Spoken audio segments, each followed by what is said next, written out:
So we've done a couple laser videos, one how to burn tiles and one how to burn scratch paper. I think it's time to go bigger. I'm thinking full-size canvas wall art. This stuff is awesome. My name's Jim and this is The Edge of Tech.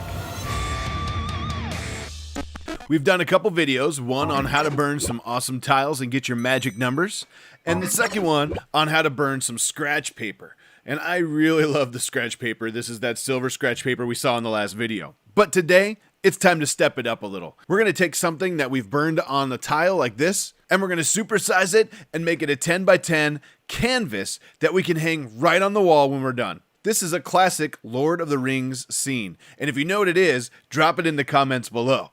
But I tell you what, this was such a fun project, and I'm going to show you how we take something that was on a tile like this and amp it up to canvas size like this. It is actually really easy, and in this project, I'm using 3 colors. So let's dive into it. So to start, we're going to grab a blank canvas that looks just like this. And on the back, it looks like this. So it's wood with the canvas stretched over. It's already stapled on, and it's good to go. Now, I got these particular ones at Amazon, and the links are in the description below. You can get them at Michael's or any other craft stores as well. So the first thing we need to do is get this thing painted up and get ready to burn it. So let's go. All right, so we take our canvas and we put it wherever you're gonna paint. Now, as you can see, I use this setup quite a bit. But you want to make sure you're not going to ruin anything under it. I'm outside, so we get good ventilation, and we're just going to paint right over the top. But first, we need to get our edges, and I like to do our edges first. So we'll go kind of just like that. Just like that. Just a quick shot over the edge, because there's going to be 2 more coats. Then, what I like to do is do 1 coat straight up. We got 1 coat straight this way, and then we're gonna do 1 more coat coming this way. Just make sure you get it all coated. It should be nice and even now, and that's about all you wanna do right there. You don't wanna do any more than that because we're gonna put some more on top of that. Now we need to let this sit and dry for about 30 minutes, and we'll do our next coat. All right, now that it's dry, mostly to touch, it's not tacky, I'm not sticking to it, I'm obviously not leaving fingerprints in it. We want to put our next coat on. Now, a lot of people now will just do a black coat, and then you'll have 2 coats, orange and a black.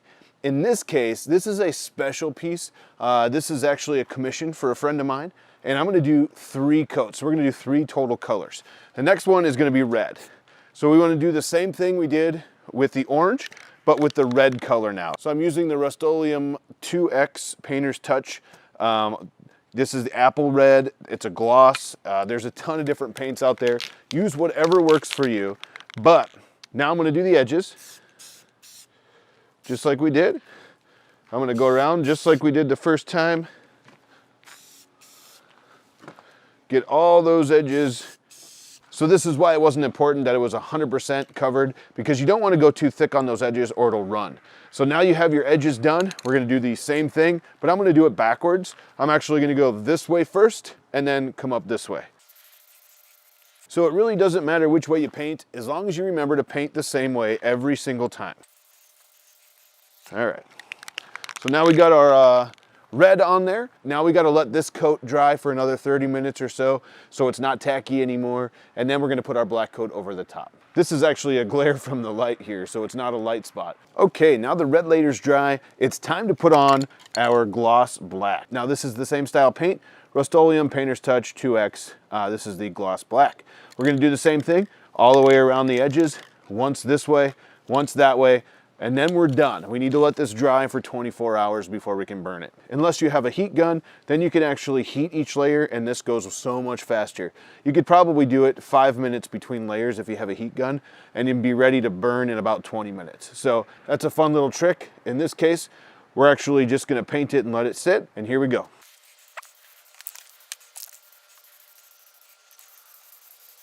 And that's it. Now we have our black on. Now we just let that dry for 24 hours and then we're ready to burn. So once you're done painting it and it dries, it looks something like this. So what we need to do now is take this canvas that's painted, throw it on the laser, jump on the computer, and get our image ready to burn. Let's go. We're going to start off by grabbing any image you want. In the last 2 videos, I showed you how to grab images from Google. You can do that, or you can grab any images you've taken yourself. Just remember, if there's any copyright images, you don't want to sell those because they're copyrighted and they're other people's artwork. In this case, I'm going to use that classic scene we found from Lord of the Rings. I went to Imager, and this was also in the scratch paper video, and I'm going to upload my picture, which is Gandalf versus the Balrog. And as we see, it uploaded it here. Now it automatically makes it black and white when it uploads an Imager, and that works. So what I'm going to do is I'm going to come on up here, and this was the full picture. This is just an amazing scene. As you saw with the burns we did, the colors are just awesome. So I'm going to come up here to the yellow, and we're going to crop the image. And I only want a square crop because the canvas I'm using is 10 by 10. Now if you have a wide canvas, 11 by 14 or something like that, you can leave it like this and just resize it.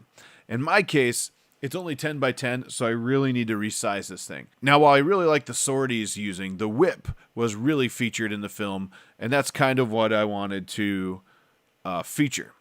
So what I'm going to do is just crop it to about right here, and that gives us our square that we're going to see. So I'm going to hit the crop button. And if we scroll down, you can see this is the current crop right here. So what we need to do next is resize it. So I'm going to go up here to my measurements. I'm going to put it in inches. You can use pixels, inches, or millimeters, whatever you feel like. In my case, I'm going to use inches, and they're going to be 10 by 10. And I'm going to up my DPI for this one because it's on my diode laser to 318. I'm going to hit OK, and this will process that selection. When it's done, if you scroll down, it'll show you both. This was the original. This is the new one here. So as you can see, it's kind of bigger because it's 10 by 10 now. The next thing we want to do is click the blue box right here and click on the Norton tab here.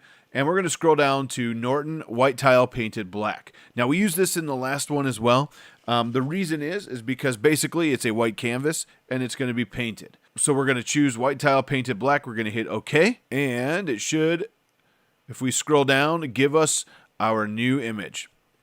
Now, everything you see here in the black is going to burn deeper. It's actually going to burn the deepest into our canvas with that laser. Anything in the white or the gray is going to burn either not at all or very little.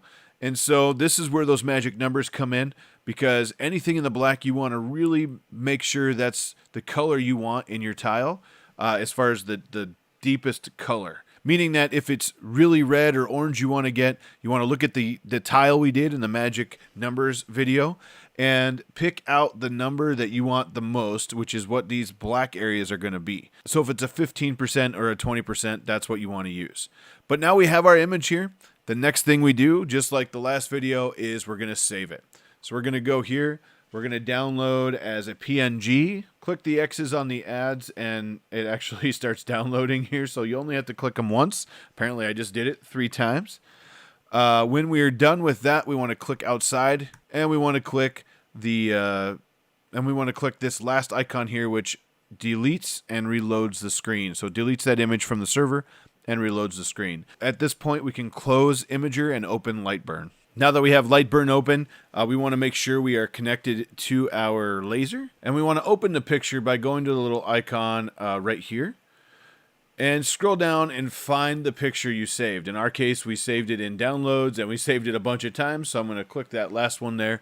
And if we look at this and we click on it, up here, you can see it's just about 10 by 10, and that's the size of the canvas. Now, I want it just to have a little bit of black edge. So what I'm actually going to do is I'm going to resize this up here to 9.85. And that'll go down just a little bit all the way around, and we have just a little bit of black edge like you saw in the beginning of the video. Once you are ready here, this is everything you had to do because Imager did everything. Now, Lightburn is amazing. They just updated, and there's a ton of new features, and you can actually do this all right inside of Lightburn. But for this tutorial, we used Imager, and that's what we're going to stick with. Now what we need to do is go to our layer up here, and we need to assign it to a layer. I'm going to assign it to this blue layer so you can see it. Outlines it in blue like that. I'm going to click on that image, and we want to make sure that pass-through is enabled. That means Imager did the processing. We just want the laser to pass through and burn just like it sees here. We don't want the laser to do the processing in the background. The next thing I want to do is I'm going to keep mine at 1200. And because I'm using 3 colors, I'm going to use orange, red, and black, as you're about to see when we paint the canvas. I'm actually going to bump this up to about 21. And it allows me to burn to the color I was looking for. So I'm going to use 21 here. Just make sure pass-through is on. And we hit OK. Now inside of the laser, we're just about done here. What we need to do is place the canvas on the laser and get this aligned and then hit the burn. Now I did go through the aligning process in the first video I did with the magic numbers. So I'm not going to do it here, but I am going to do a standalone aligning video, just a quick one because a lot of people are asking me about it. In this case, what we're going to do is we're going to start the laser at the center of the tile. So I want to go over here to current position. And you'll see that my job origin is in the center here. So I'm going to click right here, which is set the laser pointer. I'm going to click right in the center, and the laser head actually moves right to the center of the canvas. Then what you want to do is make sure you're centered on that canvas by using the frame button. And if you hold shift and then hit the frame button, it actually shows you the laser on a diode laser as it goes around the frame. You can make sure you're straight and centered. And like I said, I'll do a separate little video on that, and it'll come out probably after this one. So once everything's good to go, all we have to do is double check. We're going to do 1200 speed at 21 power. Now you can go faster and with higher power if you want to test and play with that. I just prefer it this way because I figure slow and low is the way to go. So what we're going to do is hit this start button, and we'll see you on the other side. Okay, so the 10x10 version is officially done, and I think it looks great. To show you the difference, this one is the little tile we tested on. So this is much, much bigger, as you can see. What we need to do now is carefully wipe this down. So I grab my microfiber that is slightly damp. I find a clean spot on it, and just like everything I do, I go one way, and then I go back the other way. And then you want to grab a dry one and do the same thing. Now, I would just say slightly damp, not wet. Don't soak this or anything like that. Just barely damp. And it'll clean off this canvas nicely. I don't do that on the tiles with the damp cloth, but I do that on this canvas because it cleans it up very nicely, and the canvas is a little bit different material. Next thing we need to do is take this and let's get it clear coated. All right, now what we need to do is get this clear coated. As you can see, I got the little one here, which I already clear coated. I'm gonna pull that aside. I'm gonna take my clear coat here, and I'm actually using a new style clear coat for this video. This is a Minwax polyacrylic, and it's a water-based paint. Now, if you saw one of my other videos, you noticed that some of the paint reacted when I sprayed the clear coat on it. In looking through the forums and the help I got on the Facebook groups, people really suggest this because it does not react. So we're going to give it a try. I did use it on the little tile, so I know that it works. So I gave it a couple sprays here, just like always. And as always, I'm actually going to coat the whole thing one way, and then we'll come back the other way. Now with the canvas, you want to make sure that you're getting the sides as well. And you don't want to get it too thick when you're going down the sides because it'll run. So I spun it around halfway because I didn't get this side yet. So I need to do that. So we got a spray down here. We got that side coated, and now I'm going to do one this way. And we should be good. So now I got it all coated, and what we need to do is let this dry. So I did one coat this way like always, and I did one coat that way like always. And now we just let this thing dry, and after it's dry, we'll show you what it looks like. Okay, so we jumped right into the laser. You saw me pull it off the bed there when it was done. We wiped it down. Like I said, I like to grab a microfiber, just make it damp, not really wet, just a little bit damp on the canvases. And I like to wipe my canvas down with that.